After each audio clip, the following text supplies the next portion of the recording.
Live from historic Leimert Park in Los Angeles, California, I'm Tavis Smiley, and I'm so glad to see you and me back in stride again.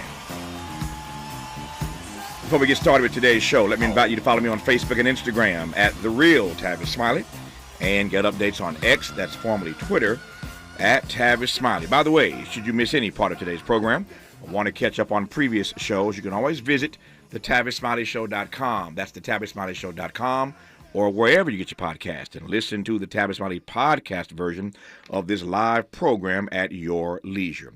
In our second hour, internationally renowned chess grandmaster Maurice Ashley talks about his rise in the world of chess as a black champion. We will also discuss his books, which detail his life on and off the chessboard, and we'll talk about the Maurice Ashley Chess Fellowship to elevate young prodigies in underserved communities in this country and around the globe. In our third hour, first fruits of harvest, umoja, unity and freedom, ujima, ujama, kudumba, kujitagalia, imani and nia.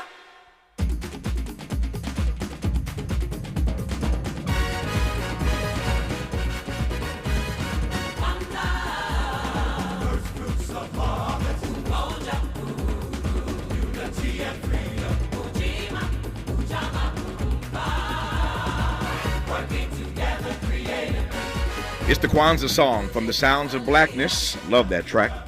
And speaking of Kwanzaa, it is that time of the year. We'll be joined in our third hour today by the founder of Kwanzaa, Dr. Malana Karenga, noted professor and chair of the Department of Africana Studies at Cal State University, Long Beach.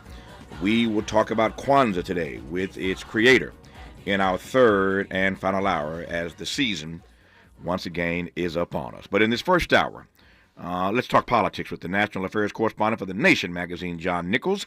John Nichols, how are you today, sir? Sir, good to be with you. It's good to have you on, and I want to start at a place that made me think about you. In fact, the other day, when I heard about, I was live on the air, as a matter of fact, John, when this story broke about this school shooting in Madison, Wisconsin, and I think all of us.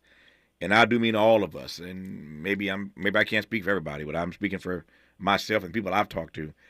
Everybody's shocked that this school shooter was a girl, a 15-year-old girl. Not that girls aren't capable of the same things that boys are, but just a shock to the conscience that the shooter at this Christian school, no less, in Madison, Wisconsin, happened to be a 15-year-old girl. That said, thought about you after I heard the story and said a quick prayer for the families.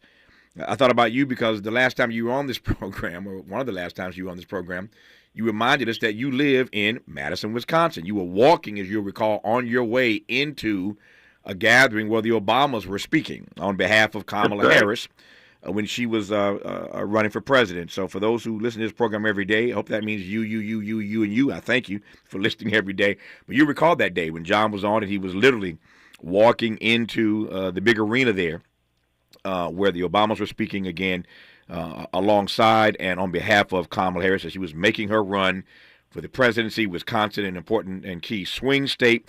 And so there was John walking inside to cover this for the nation, and so I thought about you immediately. I said, man, I think John lives in Madison, Wisconsin.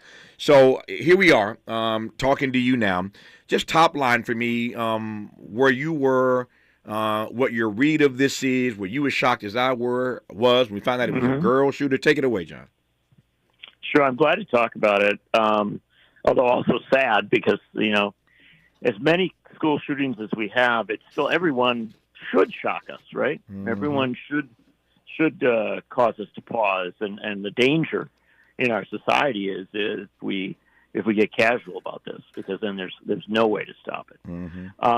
But on Monday, I was with a couple of colleagues at a coffee shop. We were talking about a program we were going to do on Tuesday night, and one of my young colleagues said, I was sitting with my back to the window. One of my young colleagues was sitting across looking out, and she said, wow, I just saw 4 police cars go by. You don't see that very often. And then said, "Well, 2 more police cars," and it was just this interesting thing. We happened to be on this coffee shop was right on the road to where the school is, or how you get there, and we just saw this incredible cavalcade of police and fire and ambulances all going by. And you don't have to be a journalist to know that something Sure. big's going on. There's that much. And in a few minutes, we checked. You know how to check a few things, and we thought it was a school shooting. Even then, you don't think initially that there are necessarily going to be casualties, right? You think somebody. It wasn't. I should say we didn't find out it was a school shooting. We found out somebody with a gun at a school, right? So you think, okay, your head runs through that. Okay, that's bad, but a lot of police are going there. Maybe things are going to work out. And in very short order, we found out that people had died. There was a little confusion about how many folks had died. The shooter killed herself apparently at some point during this incident, or toward the end of this incident, obviously. And then we found out had also shot a couple other folks. That thought, John. So you're starting to get the news in real time there in Madison. I'll let John pick the story up when we come forward, but there's something he already said that I want to come to about how casual we have become, as it were, about these school shootings. I'm not trying to. I could be wrong about this, and let me be very clear, and let me be very careful, I should say, about how I put this. I asked my producers this morning before we came on the air today to find me some sound on tape of President Biden speaking about this. I just assumed it's a school shooting, that the president has made a public statement about this. Indeed, he did. He made a statement, on paper. He put a statement out. But unless there's something that we've missed, I didn't find any audio. My producers didn't find audio, and it's possible that it's there and we missed it. I doubt it. But there was no audio of President Biden talking about this, and that did something to me. These things have become so common and so casual that the president isn't even going to the podium anymore, at least not in this case, as best I can tell, to talk about this. In some ways, Joe Biden's checked out. He's leaving in a matter of weeks. I get it. He's older now than he was, even when he faltered in that debate with Donald Trump. But that's something about that just rubbed me raw. That we can't even find sound on tape. We call it SOT of the president talking about the shooting. Just a statement. I digress for now. We're talking to John Nichols on Tavis Smiley. From California to the Carolinas, everybody's listening to Tavis. More when we come forward.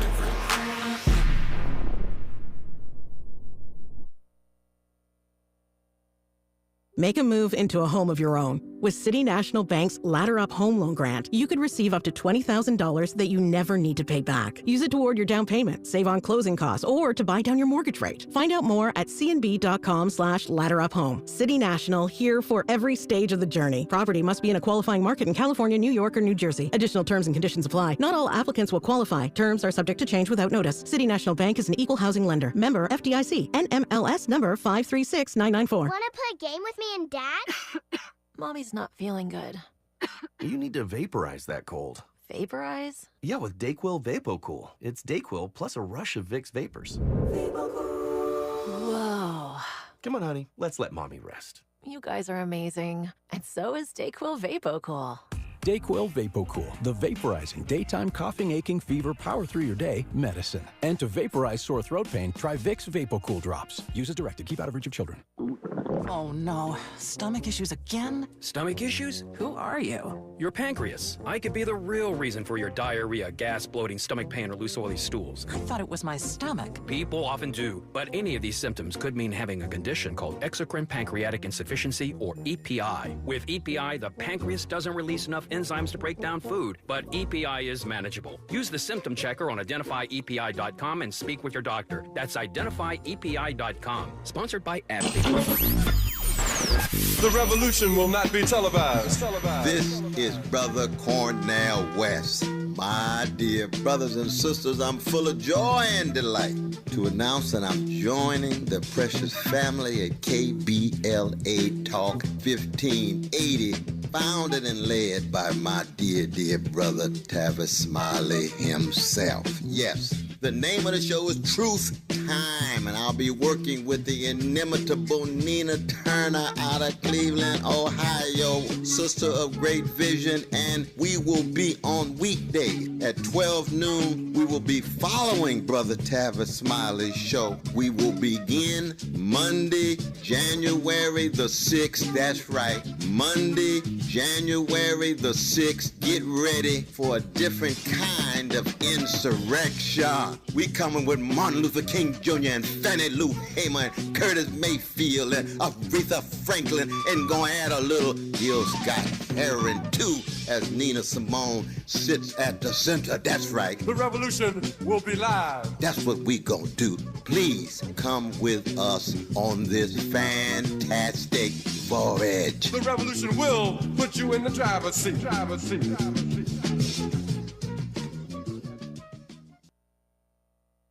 Helping to make you the most knowledgeable person in your circle of friends. This is Tavis Smiley. Tavis Smiley and the National Affairs correspondent for The Nation magazine, our friend and brother John Nichols, who lives in Madison, Wisconsin, where on Monday, while I was live on the air, as you recall, this news broke of yet another school shooting, this time in Madison, Wisconsin, at a Christian school. We'll get into that. And the shooter happened to be a girl, 15-year-old girl, who apparently killed herself. This thing is textured, it's layered, it's tragic. As I said a moment ago, and I said to my producers, I hope y'all, I hope there is no tape of Joe Biden talking about this, because I put y'all out there that they couldn't find it.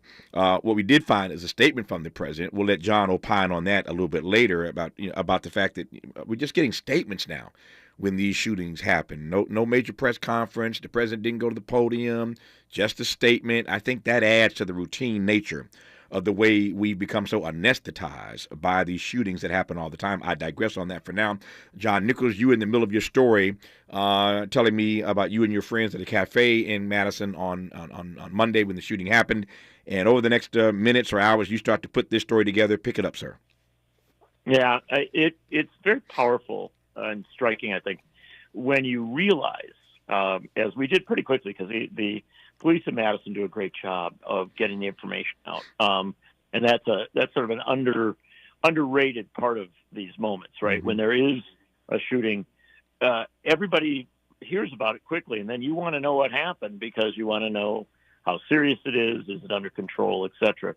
So it wasn't long. It was within it's under an hour where you knew basic details, and then it's a very jarring thing because you have to pause and realize this has happened. Not just in your town, but because Madison it's a relatively small city. It's about 300,000 people, but people know each other. It's multi-generational, multi-ethnic, multiracial town, predominantly white, but with strong Asian American and Black Latinx communities. And to its credit, it's a place where people across all these lines know each other. They talk to each other a lot. And so suddenly here this is. It's right up with us, and I have to tell you, I think we do go to a certain number of assumptions when something like this happens, and one of the assumptions usually has been that it's going to be a young man who's the shooter. In this case, it was a young woman, 15 years old, and as a father, that seems very young to me. Yeah. And this school where this occurred, as you mentioned, was a Christian school. It drew from churches all over the city. It's a very large and sophisticated Christian school with a substantial campus, lots of good programs, and I think that what came out rather quickly was that this young woman had been in the library, gone to the restroom apparently, and then come back shooting. And we had, I believe, when all is said and done, there were 2 people killed, the shooter then also killed, and then beyond that, you've got 6 or 7 folks who took serious injury. Yeah. We still have 2 young people, I believe it's young folks, who are in the hospital and not out of the danger yet. So this could be more serious. And I guess the final thing I'd say on it was there's a couple things that stood out here in Madison. The police and the city folks held press conferences every 2 hours. Mm-hmm. They were very, very open with information. Didn't make mistakes along the way. Sure. They got a couple things wrong, but they corrected quickly. Mm-hmm. Our police chief, Sean Barnes, is quite a remarkable guy. He's the kind of the leader in the country, or one of the leaders in the country on data-driven policing. Mm-hmm. He's got a PhD. He is a real pro in all this. And boy, you saw it. He was out mm-hmm. there leading press conferences, giving folks the time they needed to ask questions, but also getting through the material quickly and well. And so I don't think people in town felt threatened. I think they knew quickly that it was an incident that was contained. But I do think they felt informed. And if I dare say, and I know it's an odd thing to note perhaps, but I think we saw how when something this bad happens, there are better ways to handle it. Yeah. There are good ways in which to stand forward. And I'm not speaking out of school here when I say that Sean Barnes is. I think Madison would love to keep him as police chief forever. Yeah. But I think there's a very good chance that this guy is going to go soon, probably to a much bigger city, because his approach is one that I think really works. Yeah, I was just thinking last night, preparing for our conversation today, that I have to go to a funeral this Saturday, and it's for a young woman, in fact, who was a host on my station here. It's a big deal here in L.A., where I'm sitting right now, of course, and it's made national news. She was just barely 45, has sort of 18-year-old twin daughters who were literally in their first semester in college, a husband, and everybody at this station here in L.A. Loved Robin. Her name is Robin Ayers. And so her service is this Saturday, and so we'll all be there. This station will represent at Robin's funeral this Saturday here in Los Angeles. And I'm just thinking that 45 is just way too young. And especially when you leave a set of 18-year-old twins behind and a husband, it's just too young. And then this thing happens on Monday. And I'm thinking about these parents who have to bury their precious babies in the holiday season. And so this notion that whenever this happens, it's not a good thing, obviously. But when it happens this time of the year, it's just hard to wrap your brain around the loved ones who have to, again, navigate their way through this period and then always recall for the rest of their lives in this season that this is what they had to endure. So I'm pulling and praying for anybody connected to this. That said, I don't want to overread it. And again, it appears that President Biden, unless we've missed something, again, I want to be clear, unless we've missed something, the president did not make a public statement about this, at least not an audible statement. He did not go to the briefing room at the White House, did not offer remarks anyplace else. Some of that, I think, may be that Joe Biden is tired, Joe Biden is old, Joe Biden's on his way out. And it could be any of those things or a combination of all of those things. And yet something about that I was shocked when I asked my producers to find me some sound on tape. I want to make sure that we play some part of what the president had to say about this. I said, Tavis, all we can find is a statement. We don't know that the president said anything about this, audibly, that we find a statement. And I'm not suggesting that a statement, isn't a statement. I get it. But I just, maybe it's just me. Again, maybe I'm overreading it. But we see these things. They happen so frequently in our society that now we just put out statements about it, and that's it. I mean, am I overreading this? No, you're not. And as best I know, there was not an audio, not a to the lectern moment. And I think, look, I'm not sure I'm going to put all the blame on Joe Biden. I think I will put it on basically our political class in the broader sense. By and large, they have kind of incorporated this reality into their kind of schedule, right? It's not shocking to them that there is a shooting. It's not something that they feel they have to alter how they are doing their daily business, and pretty much the guarantee that we're not going to ever get out of this mess, because until you have leaders who, when you have a school shooting, say pull the brake and say wherever it was, whatever part of the country, we have to do something about this. We can't just talk about it. The trouble is they've all gotten so used to issuing their statement, and sometimes the Democrats have better statements than the Republicans. Sure. But it's still the same kind of, it is a routine. And the routine is virtually a guarantee that the violence continues. Now, I will give credit to Mark Pocan, the congressman from Madison area. And he did go very aggressively. He spoke, obviously showed his sympathy, prayers and et cetera. But he pushed back on a lot of the Republicans who were doing their thoughts and prayers responses. Mm-hmm. And his pushback was, I'm tired of this, right? I've heard this before. What we need now is action. And he used that word a lot. Yeah. And so Pocan did try, I think, and is trying to push it to a more serious place. Yeah. But I will tell you, also, I happen to be, you know me well enough to know, I think prayers do matter. Yeah, sure. I think that we walk a tightrope here.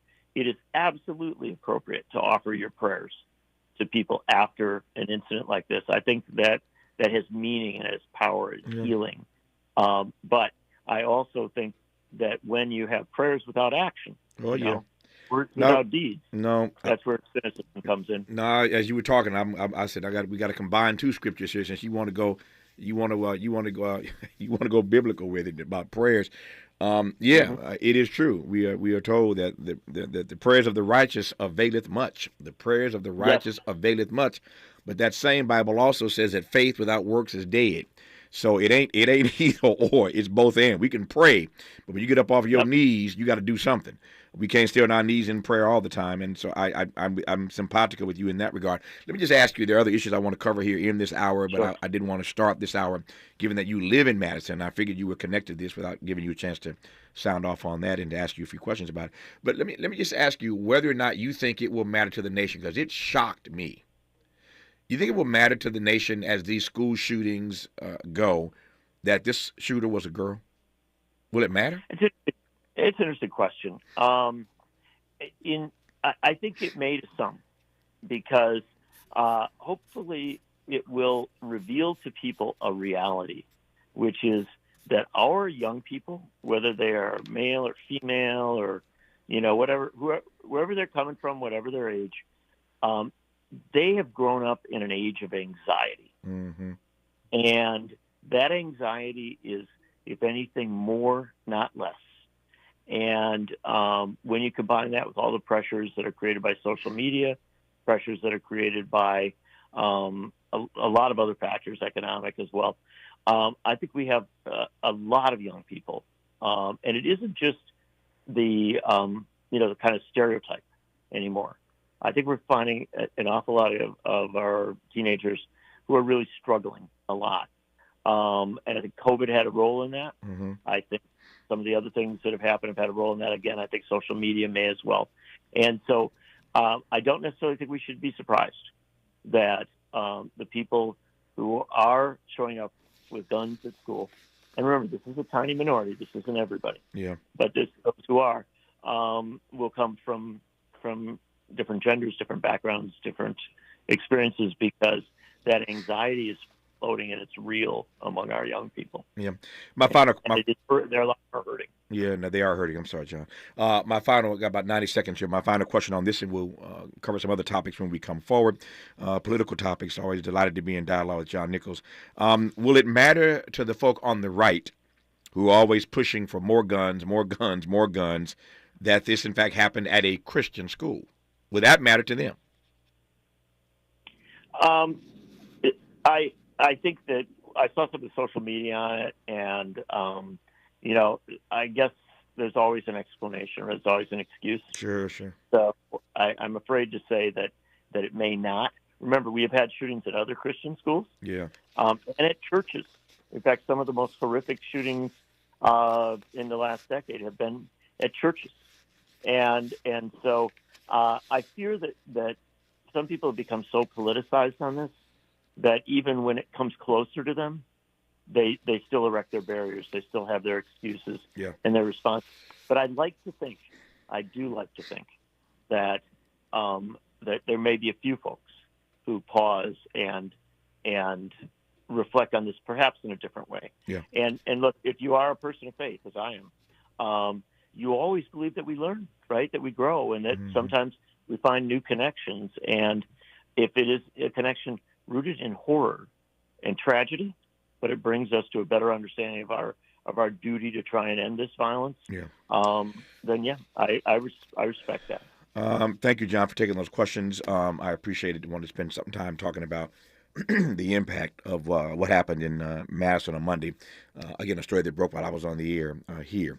When we come forward, let's do politics. John wrote a piece for The Nation recently. The headline is, Trump does not have a mandate. He did not win a majority of the popular vote, and the idea that America has gone full MAGA is outlandish. We'll let John unpack his article. And Matt Gaetz must feel like an idiot, a dummy, a dunce today. If you haven't heard the Matt Gaetz news, I'll tell you about it. He must really feel stupid. You're listening to Tavis Smiley. This is getting good. Yeah, man. Tavis Smiley continues when we come forward.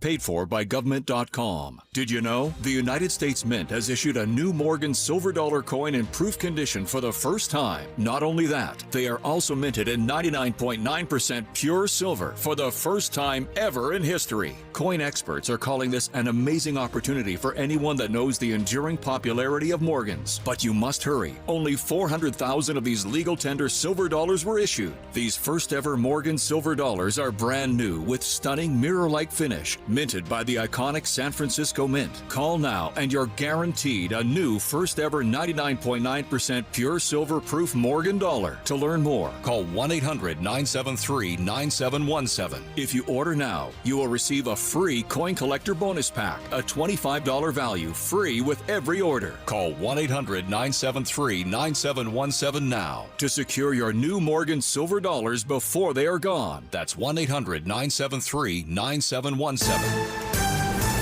I'm Bree Wood with 4 things you should know from BIN News. Police are investigating a mass shooting in Towson, Maryland that left 1 dead and 9 injured. The incident, believed to be targeted, occurred outside a funeral home. Police are determining the motive and suspects.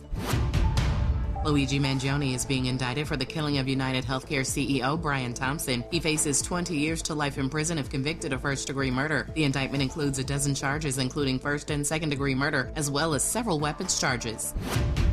A federal judge denied President-elect Trump's request to expedite his lawsuit against journalist Bob Woodward over audio recordings from interviews for Woodward's book, Rage. And the December holiday travel rush starts this weekend, with AAA expecting a record 120 million people to travel 50 miles or more between December 21st and January 1st. That's a 3.5% increase over last year and back to pre-pandemic levels. Get BIN News on demand 24/7 at BINnews.com. New deals just dropped at Lowe's. Get up to 50% off select holiday decor clearance. Plus, save with weekly deal drops on appliances, tools, and more. Valid 12/12 through 12/18 while supplies last. Selection varies by location. This is the KBLA Sports Minute with Ray Richardson. More road games are coming up for Bronny James. LeBron's son will play with the South Bay Lakers in the G League Showcase this week in Orlando. When Bronny was assigned to South Bay in November, the original plan was to limit him to home games only. In South Bay's last 3 games, 2 of them on the road, Bronny is averaging 20 points, 3 rebounds, and 2 assists. First game for South Bay in the 4-day showcase is Thursday. The Milwaukee Bucks were 2-8 in November. Last night, they won the NBA Cup championship in Vegas. They beat Oklahoma City 97-81. A monster triple-double for Milwaukee's Giannis Antetokounmpo, 26 points, 19 rebounds, and 10 assists. Former NFL star Michael Vick, a sensational quarterback back in the day, will be the new head football coach at HBCU Norfolk State. More details on Vick's new job this afternoon. No debates, no speculation, just the info you need. That's your KBLA Sports Minute. I'm Ray Richardson. More news, opinions, and conversation when we come forward on KBLA Talk 1580.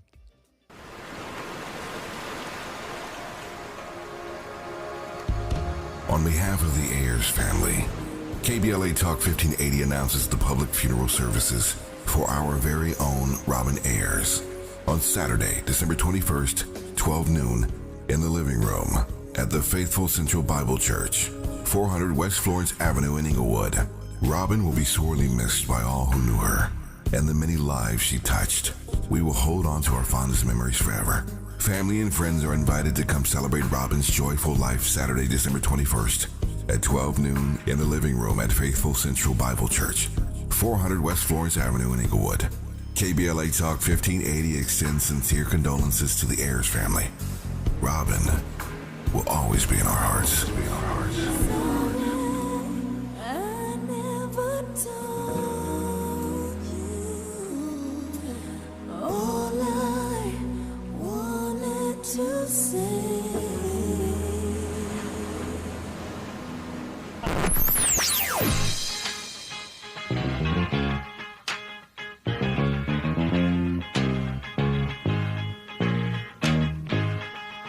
This is KBLA Talk 1580.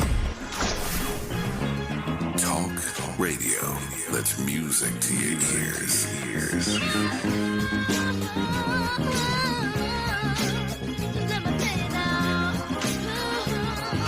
We're unapologetically progressive. KBLA Talk 1580. Keep hope alive. Keep hope alive. Keep hope alive. Hi, I'm Jesse Jackson Jr. You've been hearing me guest host here on KBLA Talk 1580, and I'm having a blast. But I'm excited about joining the official lineup here at KBLA Talk 1580 starting Monday, January 6th at 1 p.m. Start your day with First Things First and Dominique DePrima at 6 a.m. Check out Tavis Smiley at 9 a.m. Tune into Truth Time with Dr. Cornell West and Nina Turner at 12 noon, and then tap in with me on The Jesse Jackson Jr. Show at 1 p.m. weekdays. I served 17 years in the U.S. Congress, and I can tell you it's going to be a rough 4 years, so let's navigate this journey together. It's The Jesse Jackson Jr. Show, starting Monday, January 6th at 1 p.m. on KBLA Talk 1580. We've got a lot to talk about.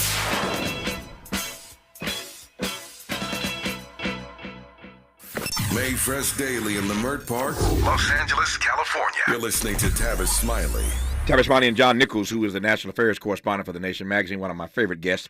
Always honored to have him on this program, and this will be our last time talking live this year, so I have an opportunity to thank John for these amazing conversations in which he's participated all year long. So, John, thank you, man, for just being a regular on this program. I deeply appreciate it, sir. I appreciate it as well, and I think some of our best moments this year were at the Democratic National Convention. Yes, yeah. There was a fluidity and an open, we're pulling people down to the table as they're walking by and it's just a pleasure to be with somebody who's a masterful radio communicator, as you are. You are kind. Thank you, sir. We had a great time in Chicago, and I will always remember our fun times in the Windy City. There are a couple things I want to cover with you in this last half hour that we have. Let me start with this. I said, when I saw this story break, I said to my staff, as I said a moment ago, that Matt Gaetz must feel like an idiot today. And let me couch that. So Matt Gaetz is in the House for a number of years. As you know, his claim to fame is going in on other Republicans, always going off on somebody, even in his own party. He was as mean to Republicans as he was to Democrats at times. So that's his MO. So Matt Gaetz resigns his seat in the House because Trump nominates him to be AG. So he's confident he's going to get this AG job. So he resigns his seat as a member of the House from Florida. He also does that, obviously, to cut off this report, this ethics report being released. He's like, if I ain't here, y'all can't release the report. What difference does it make? Now, let me pause for a second. Jesse Jackson Jr., who I talked to the other day, reminded me that when he got in some trouble, he resigned from the House, and they still released his report. He's like, so resigning should not be the arbiter of whether or not the ethics investigation that was already done about you should or should not be released. So Jesse's like, I resigned. I retired after 17 years, and they still released the report on me, which found that he had, that report was not about wrongdoing, but they released the report. So Matt Gaetz resigns, thinking if I resign, since Trump's going to make me AG and I ain't in the House no more, they won't release the report. So he resigns his seat from Congress. He, as I predicted, did not get the AG position. He had to back down from that. And now the report is still going to come out. So you give up your seat. You don't get the Attorney General position, and they still going to put out the report. Why? Because the House Ethics Panel voted secretly to release the report. Now that Matt is gone, and he can't intimidate nobody, he can't scare nobody. As we say, anybody scared of you. Now that he's completely off the scene, they vote secretly, and the report's coming out. You know what that means, voting secretly? That means some Republican. That's right. Some Republican or Republicans, plural, singular or plural, I do not know at this moment, but somebody voted to push this report out who belongs to his party. But if you're Matt Gaetz and you don't give up your seat, you ain't getting the AG's job, and the report is still coming out. I mean, how do you feel today, John Nichols, if you're Matt Gaetz? Well, you feel pretty bad. Yeah. But look, here's a couple things we got to keep in mind. First off, the ethics committee is kind of a mess because they only release reports if you've got people who cross party lines, and that's ultimately problematic because it means that in many cases you could hold back a report that ought to be released. That's right. Right. And so it's a mess of a committee in a lot of ways. But in this case, they united, right? You got, as you say, people to cross party lines, Democrats and at least one, maybe more Republicans, to do this. Why did that happen? This is the reason why Matt Gaetz maybe shouldn't feel like a complete idiot, because he has got to know that the way that he has behaved in Congress, there are a lot of Republicans who hate him. That's right. And so as a result, the chance that one of those Republicans doesn't like him is on the ethics committee is pretty good. And I think I always believed there was a good chance this report might come out. But there's a reason why it's coming out now, and that's important to understand. Matt Gaetz is not finished politically. He would like very much to be considered for the appointment to replace Marco Rubio as the senator from Florida. I think that Laura Trump, Trump's daughter-in-law, has maybe the inside track on that appointment, but somebody's going to get a Senate seat pretty soon. And I think Gaetz would like to be considered for that. But I think much more seriously, Florida's governorship is either going to become open via Governor DeSantis being appointed to something by Trump, or just the end of DeSantis' term next year or in 2026. And I think Matt Gaetz is very interested in running for that job. And I got to be honest with you, I think there are Republicans, not Democrats, Republicans, who would like to do everything they can to make that not happen, because I think they believe that Matt Gaetz would be their weakest candidate for their Senate seat or the governorship. Yeah, the Rubio thing, I'm not sure whether or not that works in Matt Gaetz' favor or not. What I do know is that Byron Donalds is interested in that gubernatorial seat. So there's this black Republican, Byron Donalds, who did not get an appointment or did not take an appointment in the Trump administration. A lot of folk were surprised by that. I said, no, keep your eye on the ball. It's not that Trump necessarily dissed him. It's that Byron wants something else. And if you got the sitting president supporting you and raising money for you, and you're running for governor of Florida, there's a decent chance that Byron Donalds has, one would think, to become an African-American Republican governor in the state of Florida. So I think Byron may have the inside track on that, not Matt Gaetz. I agree. Yeah, but what do I know? I'm not a Republican, and I ain't trying to play one on radio. I agree with you. Yeah. I agree with you on what you're saying. I think it's a very good insight, good way of looking at it. Although, I will tell you something about Matt Gaetz. That guy, if he decides to run for something, he has a way of kind of owning the media through his outrageousness, through a lot of other things. Also, he has ties to Trump as well. So for Byron Donalds, that becomes a factor. So I just think there's a lot of politics ahead. And frankly, I will suggest, again, that core point. If there's people on that ethics committee voting to release the report, I think they would rather have Byron Donalds than Matt Gaetz as the face of the Republican Party in Florida. Nope, I think you're right. I just think it is funny, given how badly Matt Gaetz treated other people. Maya Angelou famously once said that people may forget what you say, they may forget what you do, but they will never forget how you made them feel.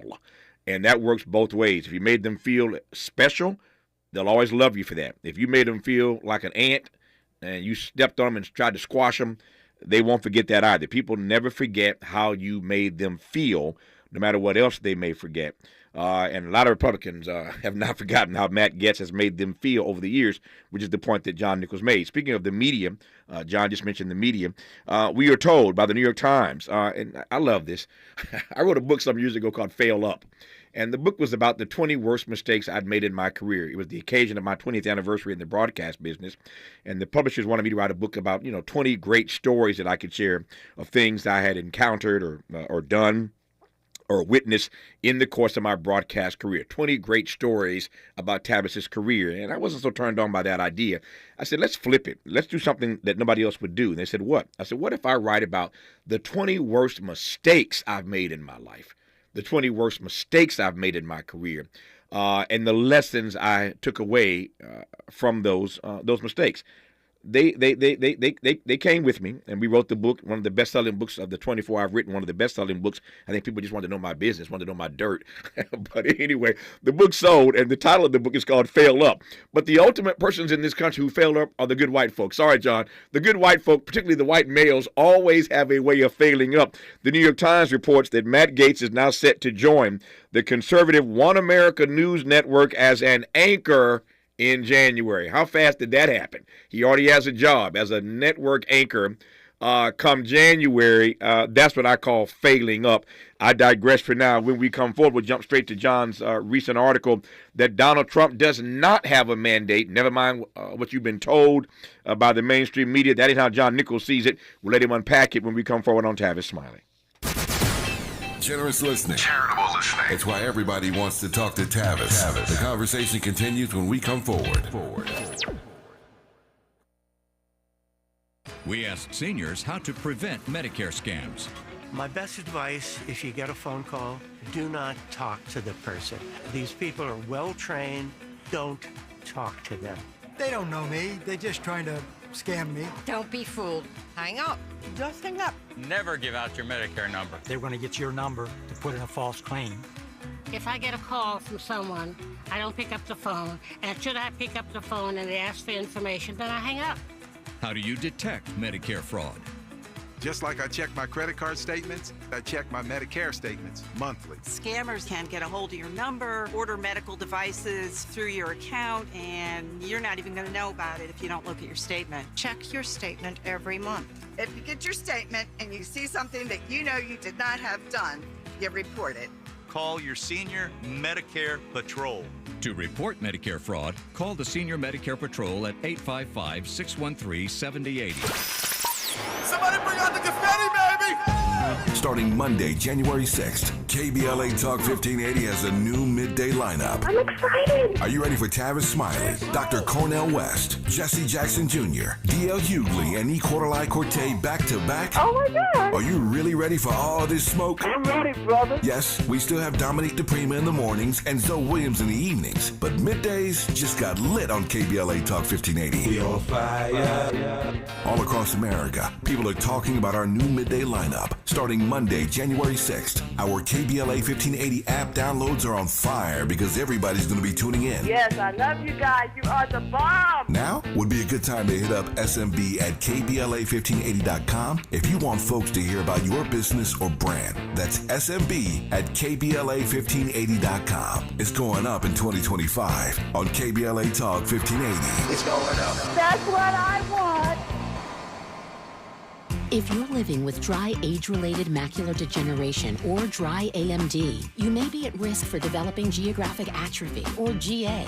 GA can be unpredictable and progress rapidly, leading to irreversible vision loss. Now there's something you can do to slow it down and get it going slower. Izervay is proven to slow GA progression. Izervay gets GA going slower. Izervay or avacincaptad pagel is a prescription eye injection used to treat GA. Don't take it if you have an infection or active swelling in or around your eye. Izervay can cause eye infection, retinal detachment, or increased risk of wet AMD. Izervay may temporarily increase eye pressure. Your vision may be impaired after an eye injection or exam. Don't delay. Ask your doctor about Izervay today. Izervay gets GA going slower.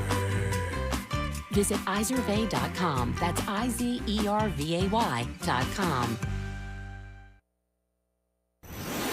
Let's get back to more of this rich dialogue with Tavis Smiley. All right, John Nichols. So Donald Trump does not have a mandate? No, he does not. I mean, at the most technical level, anyone who prevails in the Electoral College, which voted this week, has the presidency, and he will have that. He is, when you win the most votes there. But what Trump has been talking about is the idea of some sort of overwhelming, unprecedented mandate, which is a suggestion that the election gave him a power, right? What we should see as a permission to govern pretty much as he chooses, rather than being deferent to or respective of the fact that there's a lot of opposition.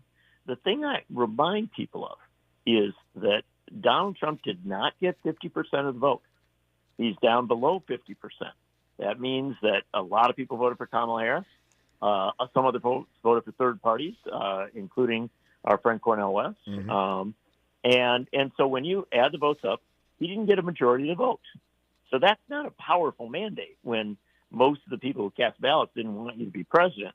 But then we should take it to the next level, because we should accept, of course, he did win more votes than Kamala Harris, but not dramatically more votes. On the election night, it looked like this is going to be a pretty wide victory for Trump. As all the votes in California have been counted in other states, it's ended up that he's got a margin of about 1.4%.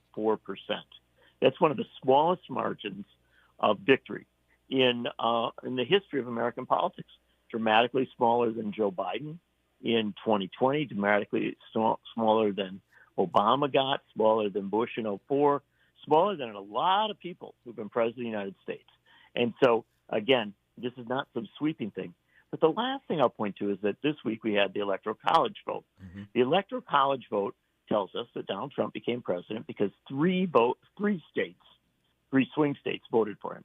Now, he won all the swing states. Give him credit for that. Mm-hmm. But there's three key states, and these are the upper Midwest ones, Wisconsin, Michigan, and Pennsylvania. When you add together his victory in those three states, it's under 230,000 votes.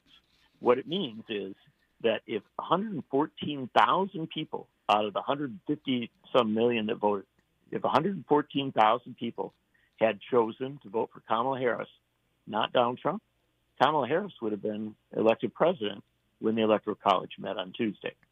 Now, I'm not a fan of the Electoral College. I don't like, the fact that it might overrule the popular vote.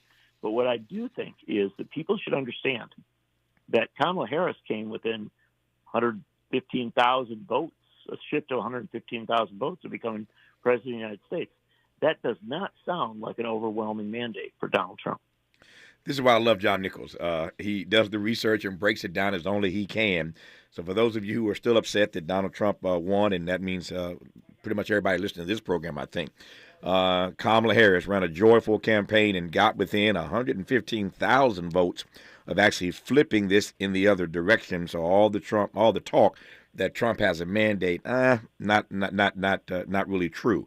That said, in our remaining moments of John Nichols, I do want to ask this question. Does it really matter? Did Donald Trump really need a mandate to run the agenda, the Project 2025 agenda that he intends to run? Do you need a mandate for that? We'll let John Nichols sound off on that when we come forward on Tavis Smiley. Why does Tavis say when we come forward? Because he's not going back. And you don't have to go back either. Forward ever, backward never. More of Tavis Smiley when we come forward.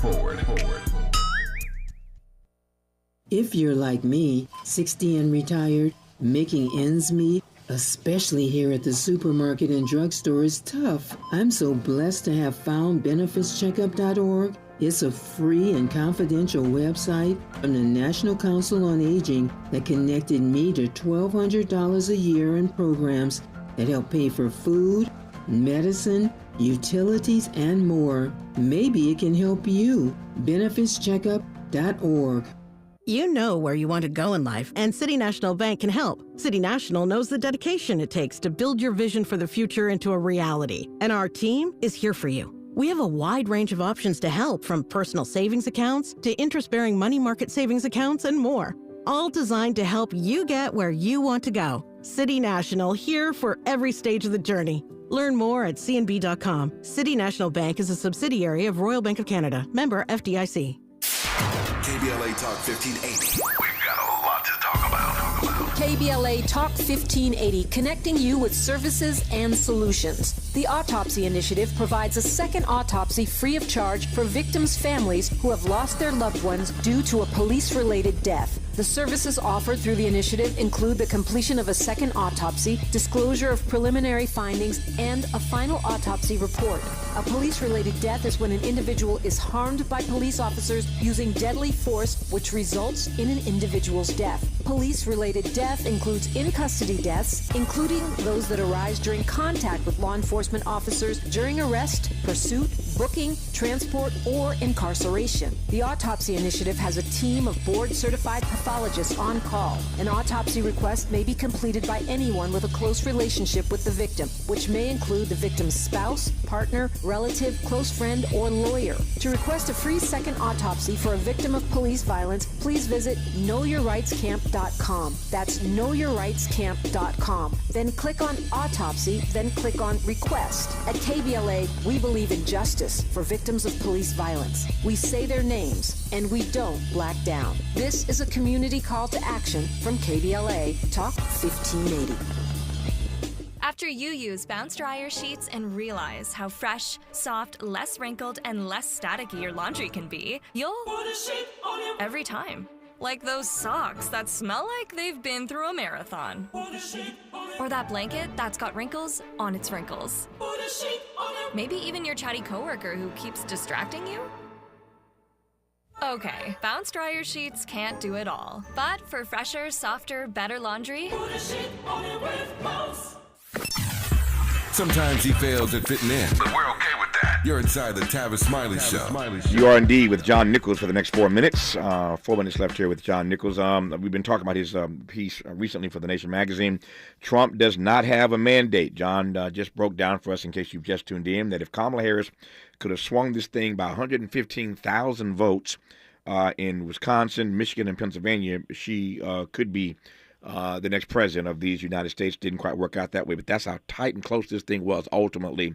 115,000 votes in three key states. So Trump does not really have a mandate. My exit question, John, is does he really need one to run the agenda that he's already started to run? That's what we decide. Yeah. Because the biggest challenge when someone claims a mandate, when they claim everybody's for them, it's all popular, a lot of times progressives will stand down. They'll say, "Oh well, look, we lost. Nobody likes us. Nobody agrees with us." I think we have got to overcome that sensibility and say, "Look, we have a place at the table." Donald Trump will certainly try to get everything he wants. He will try to do everything he wants. I understand that. I even, to some extent, respect that in the way that politics works. But politics is a two-way street, right? And so those who want to oppose what Donald Trump does can take this information about the election, about how close it was, and go back into that debate and say, hold it.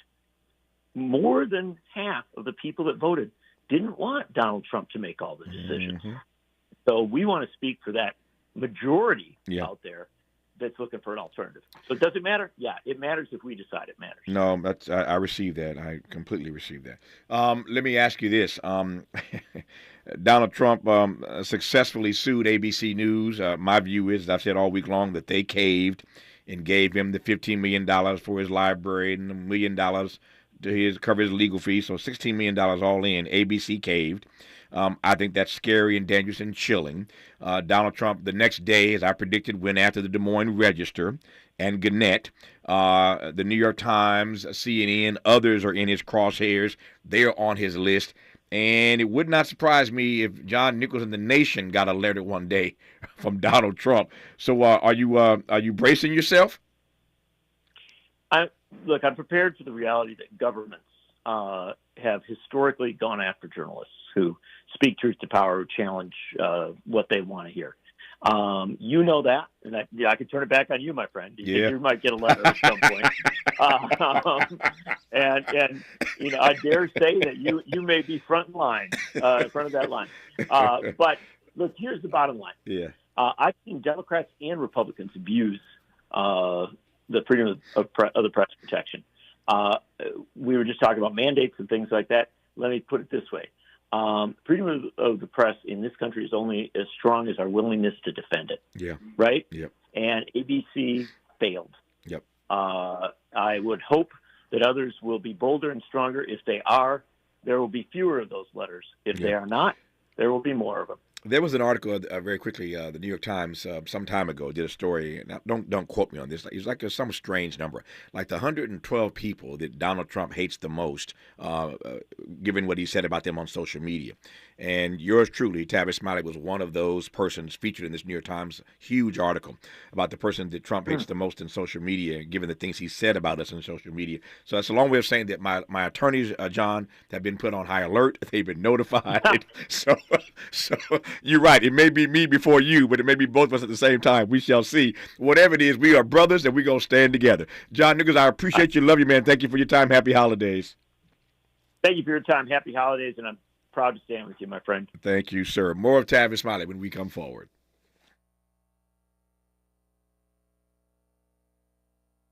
KBLA 1580 Santa Monica.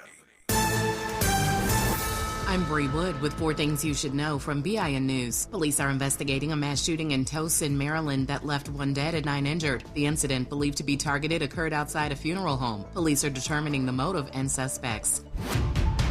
Luigi Mangione is being indicted for the killing of United Healthcare CEO Brian Thompson. He faces 20 years to life in prison if convicted of first-degree murder. The